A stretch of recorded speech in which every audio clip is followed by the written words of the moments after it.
जैसे ही राधिका ब्याह कर पहली बार अपने ससुराल पहुंची, वैसे ही अचानक बहुत तेज आंधी तूफान चलने लगा। बहुत तेज बारिश भी होने लगी, इसलिए उसकी सास ने जल्दी से गृह प्रवेश करा दिया। उसके ससुराल में उसके सास ससुर, जेठ जेठानी, ननद, देवर सब लोग थे। बहुत बड़ा परिवार था उनका। तभी उसकी सास ने कहा, बहू के कदम इस घर में पड़ते ही अचानक तेज बारिश, आंधी तूफान सब चलने लगा। मौसम कितना सुहाना हो गया है। अरे ये तो और भी अच्छी बात है।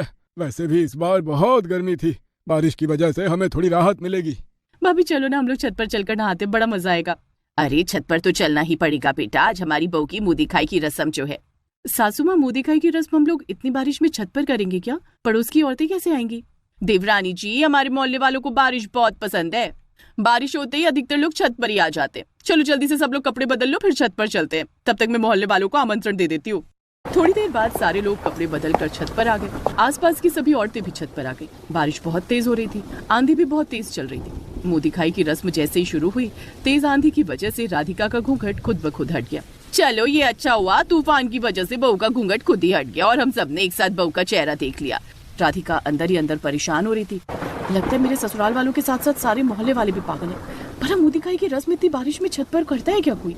रात में अकेले में अपने पति को बताती हूँ। खैर, किसी तरह मुंह दिखाई की रस्म खत्म हुई। अब सब लोग नीचे आ गए। रात में अब बारी थी पहली रसोई की। राधिका जल्दी जल्दी खाना बना रही थी। जल्दी से खाना बनाकर कमरे में जाती हूँ, आज मेरी और विक्रम की सुहागरात है। वैसे भी दिन में छत पर भीग भीग कर मुझे बुखार जैसा लग रहा है। खैर, सब लोगों ने खाना खाया। खाना खाने के बाद राधिका अपने कमरे में चली गई, लेकिन कमरे में कोई सजावट न देख वो हैरान रह गई। ये क्या हो गया? आज मेरी और विक्रम की सुहागरात है और सुहागरात का कमरा भी नहीं सजाया गया। तभी उसका पति कमरे में आ गया और उसने कहा, अरे राधिका, तुम यहाँ क्या कर रही हो? सोने का वक्त हो चुका है, चलो चलते हैं सोने। अरे सोने के लिए तो आई हूँ, अब क्या मुझे सुलाने के लिए चांद पर ले चलोगे? मैं बहुत थकी हुई हूँ, चलो सो जाते हैं। लगता है माँ ने तुम्हें कुछ बताया नहीं। अरे दरअसल हम लोग घर के अंदर नहीं, छत पर सोते हैं। तुम्हारा सारा बिस्तर मैंने छत पर लगा दिया है, चलो वहीं चलकर सोते हैं। पागल हो गए क्या? इस बरसात के मौसम में भला छत पर कौन सोता है? अरे हम लोग सोते हैं और कौन सोता है। चलो अब ज्यादा बहस मत करो, मुझे बहुत जोरों की नींद आ रही है। ना चाहते हुए भी बेचारी राधिका विक्रम के साथ छत पर चली गई। वहाँ पर ठंडी ठंडी हवा चल रही थी और चांद भी निकला हुआ था। पूरा परिवार पहले से ही वहाँ पर लिटा हुआ था। राधिका का बिस्तर भी लग चुका था। तभी उसकी ननद बोली, आ जाओ भाभी, पहले हम सब लोग अंताक्षरी खेलेंगे, उसके बाद यहीं सो जाएंगे। नहीं पायल, दिन भर बारिश में भीगकर मैं थक गई हूँ, मुझे बहुत जोरों की नींद लगी है। अंताक्षरी कल खेलेंगे हम लोग। ठीक है बहू, कोई बात नहीं, तू आराम से सो जा। राधिका भी उन लोगों के साथ आंखें बंद करके लेट गई, लेकिन उसे खुले आसमान के नीचे नींद नहीं आ रही थी। वो मन ही मन सोचने लगी, मैं आज तक छत पर नहीं सोई और आज बेवजह मुझे छत पर सोना पड़ रहा है। ये भी भला कोई बात हुई? खैर, सोने की कोशिश करती हूँ। किसी तरह वो सो गई, लेकिन आधी रात को अचानक आसमान में बिजली कड़की, जिससे राधिका की नींद खुल गई। तभी अचानक बहुत तेज आंधी और तूफान भी आ गया, जिससे उसका चद्दर उड़कर दूसरी छत पर पहुंच गया। अरे सब लोग अपना अपना बिस्तर पकड़ो, वरना उड़ जाएगा। देख नहीं रहे हो कितनी तेज आंधी आ रही है? हाँ चलो चलो, जल्दी नीचे चलो, मुझे लगता है बहुत तेज बारिश भी आने वाली है। बहू, छोटे मोटे आंधी तूफान से अगर तू डरेगी तो जिंदगी के तूफान का सामना कैसे करेगी? चाहे आंधी आए या तूफान, हम सब यहीं छत पर सोएंगे। चुपचाप अपना सामान सब लोग पकड़ लो ताकि उड़े नहीं, और सो जाओ। सारे लोग आंधी तूफान में ही एक बार फिर से सो गए। खैर, धीरे धीरे सुबह हो गई और सुबह 5 बजे उठकर राधिका नीचे आ गई। उसने सबसे पहले पूजा की, फिर सबके लिए चाय नाश्ता बनाया। आसमान में काले काले बादल अभी भी छाए हुए थे और अचानक घनघोर बारिश भी होने लगी। क्या बात है बहू, आज पहली बार इतनी जल्दी हमें नाश्ता मिला है, ऊपर से इतनी अच्छी बारिश भी हो गई, मजा आ गया चाय पीने में। तभी अचानक राधिका को छींके आने लगी।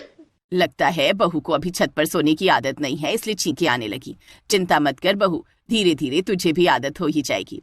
लेकिन आज रात राधिका किसी भी कीमत पर छत पर नहीं सोना चाहती थी। उसने जल्दी से खाना बनाया और अपने कमरे में जाकर लेट गई। तभी उसकी सास, जेठानी, ननद तीनों उसके कमरे में पहुंच गई। बहू, यहाँ क्यों सो रही हो? हमारे घर की परंपरा तोड़ रही हो तुम। ठंडी हो, गर्मी हो, बरसात हो, तीनों मौसम में हम सब लोग छत पर ही सोते हैं। चलो चुपचाप, वरना यहाँ गर्मी में उबल जाओगी। नहीं सासू माँ, मैं यहाँ नीचे गर्मी बर्दाश्त कर लूंगी, लेकिन मैं सोऊंगी तो नीचे ही। पायल, लगता है ये ऐसे नहीं मानेगी। मैं इसके कंधे पकड़ती हूँ और तू इसके पैर पकड़। अरे नहीं नहीं, मैं खुद चलती हूँ। इस तरह एक बार फिर से राधिका को जबरदस्ती छत पर ही सोना पड़ा। अचानक मूसलाधार बारिश शुरू हो गई, लेकिन इस बार राधिका कुछ नहीं बोल रही थी। वो मन ही मन सोचने लगी, इतनी मूसलाधार बारिश हो रही है, अब तो ये लोग नीचे जाएंगे ही जाएंगे। काफी वक्त बीत गया, पर सारे लोग बारिश में ही सोते रहे। कोई उठने का नाम ही नहीं ले रहा था। तभी राधिका ने अपने पति से कहा, विक्रम उठो, देखो कितनी तेज बारिश हो रही है, सारे लोग बारिश में भी सो रहे हैं। किस ग्रह से आए हो आप लोग? राधिका की आवाज सुनकर विक्रम के साथ साथ बाकी लोगों की भी नींद खुल गई। अरे भाभी, क्यों परेशान हो रही हो? कितनी गहरी नींद में सो रही थी मैं, खामखा आपने मेरी नींद खराब कर दी। अरे बारिश ही तो हो रही है, ज्वालामुखी तो नहीं गिर रहा। राधिका, लगता है तुम्हें बारिश में सोने की आदत नहीं है। मैं तुम्हारे ऊपर पॉलीथीन डाल देता हूँ। विक्रम ने उसके ऊपर पॉलीथीन लाकर डाल दी। इस तरह रात भर पानी बरसता रहा और रात भर राधिका जागती ही रही। जैसे ही सूर्योदय हुआ वो सबसे पहले उठकर नीचे आ गई और अपने कमरे में आकर लेट गई। धीरे धीरे 8 बज गए, लेकिन आज नाश्ता नहीं बना। उसकी सास उसके कमरे में गई तो देखा वो सो रही थी। राधिका, ये सब क्या हो रहा है? सुबह के 8 बज गए, अभी तक नाश्ता नहीं बना। कल तो बहुत जल्दी नाश्ता बना लिया था तुमने। आवाज सुनकर राधिका की नींद खुल गई। उसने कहा, सासू माँ, बारिश की वजह से रात भर में सो नहीं पाई, इसीलिए मेरी आंख लग गई। आप चलो, मैं नाश्ता बनाती हूँ। अब राधिका की तबीयत खराब हो चुकी थी। उसको बुखार चढ़ चुका था, लेकिन उसने किसी को नहीं बताया। उसने सबको नाश्ता बनाकर परोस दिया और खुद कमरे में चली गई। आज राधिका ने नाश्ता नहीं किया, मैं जाकर देखता हूँ। विक्रम कमरे में गया तो देखा राधिका बेड पर लेटी हुई थी। उसकी आंखें लाल थी। जब विक्रम ने उसका हाथ पकड़ा तो, अरे राधिका, तुम्हारा बदन तो बहुत तेज जल रहा है। लगता है तुम्हें बुखार हो गया है। मैं माँ को बुलाकर लाता हूँ। जब वो माँ को बुलाकर लाया तब उसने कहा, मैं पायल से बोलकर काढ़ा बनवा देती हूँ, तू इसके सर पर बर्फ की पट्टी रख दे। उन लोगों ने ऐसा ही किया। जब बुखार थोड़ा कम पड़ा तब राधिका मन ही मन सोचने लगी, अब मुझे समझ आ गया कि ये लोग छत पर क्यों सोते हैं। मुझे इतनी तेज बुखार था, फिर भी लोगों ने डॉक्टर को नहीं बुलाया। ये लोग एक नंबर के कंजूस हैं। बिजली का बिल ना आ जाए इसलिए सब छत पर सोते हैं। बुखार होने के बावजूद उसे उस रात भी छत पर सोना पड़ा। उस रात भी बहुत तेज आंधी और तूफान चलता रहा, पर राधिका चुपचाप लेटी रही, क्योंकि अब वो कुछ नहीं कर सकती थी। ऐसे लगभग 1 महीने बीत गए। अचानक पूरे परिवार को गर्मी में भी ठंड लगने लगी। सबको बहुत तेज बुखार आ गया। सबका शरीर पीला पड़ गया, आंखें लाल पड़ गई। सबने काढ़ा पिया, बर्फ की पट्टी रखी, लेकिन बुखार बढ़ता ही जा रहा था। बेटा, मुझे लगता है अब डॉक्टर को बुलाना ही पड़ेगा। जल्दी से किसी सस्ते डॉक्टर को फोन कर। विक्रम ने फोन करके डॉक्टर को बुला लिया। डॉक्टर ने जब उनकी जांच की तो घबरा गए। मैं एम्बुलेंस बुलाता हूँ। जल्दी से आप सबको हॉस्पिटलाइज करना पड़ेगा, वरना बचेंगे नहीं। डॉक्टर की बात सुनकर सारे लोग घबरा गए। डॉक्टर ने तुरंत एम्बुलेंस बुलाई और सबको हॉस्पिटल में एडमिट कर दिया। कई दिनों तक उनका इलाज चला।